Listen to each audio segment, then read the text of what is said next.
I seem to be confused, and I want to see if if I've forgotten something that happened. My recollection was that this bill was defeated.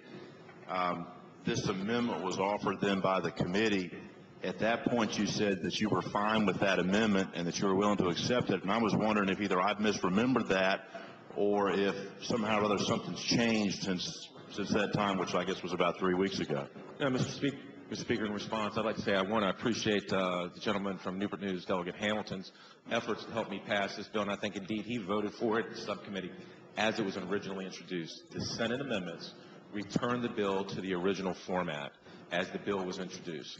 And addressing the question from the gentleman from Halifax, I would say they put the Senate amendment, they put the amendment on, and it went through, and I appreciated him helping it get through. I think, given that when Delegate Tyler introduced this bill last year, it had a fiscal impact statement that said there was no impact. This year, we had a fiscal impact statement that said there was no impact. The gentleman from Virginia Beach, Chairman Tata, asked for a JLARC study to look at this whole issue. What did it say? No impact. And again, I just want to read from the fiscal impact statement. It says that anticipates this bill will not have a state or local impact. Again, this is an important bill for teachers. It's an important bill for elementary teachers. You already do it for high school and middle school. This is just providing that same courtesy to elementary school. Will the gentleman yield for a further question? Sure. Gentleman yield. Yes, sir. Gentleman yield. We heard all that explanation. I think the amendment that was put on in appropriations basically said, well, that's fine.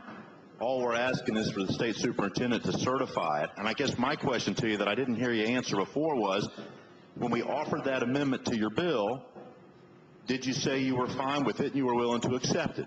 I accepted it at the time, sure. I'd like to speak to the bill at the appropriate time. Gentleman has the floor.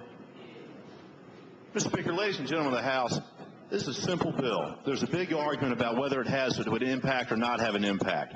All we said was, if you're right, and this has no impact, the state superintendent will certify it. So if the gentleman's comments about it having a fiscal impact or not having a fiscal impact are correct, the amendment that we offered doesn't do a bit of harm. Doesn't do a bit of harm. And at that point, he was fine with that amendment. He thanked us for offering that amendment. And so we passed his bill. And now we find ourselves 3 weeks later with the bill in its original form. Ladies and gentlemen, I know people are entitled to say and do what they want on this floor and in committee, but at some level, I guess it's not unreasonable to ask for a little bit of consistency. Mr. Speaker? Gentleman from Fairfax, Mr. Hugo. Well, I appreciate the gentleman's comments on consistency and his lecture on consistency. Next time, I'm sure I'll be lectured on comedy with colleagues. I would just say, with reference to this bill, again, there's a JLARC study that says no impact. And if you look at most of the jurisdictions throughout the Commonwealth, they already do this. This is a good bill. I hope you accept the Senate amendments. Shall the Senate amendments be agreed to?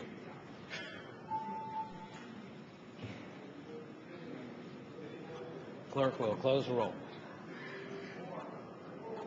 Ayes 85, noes 12. Ayes 85, noes 12. The Senate amendments are agreed to.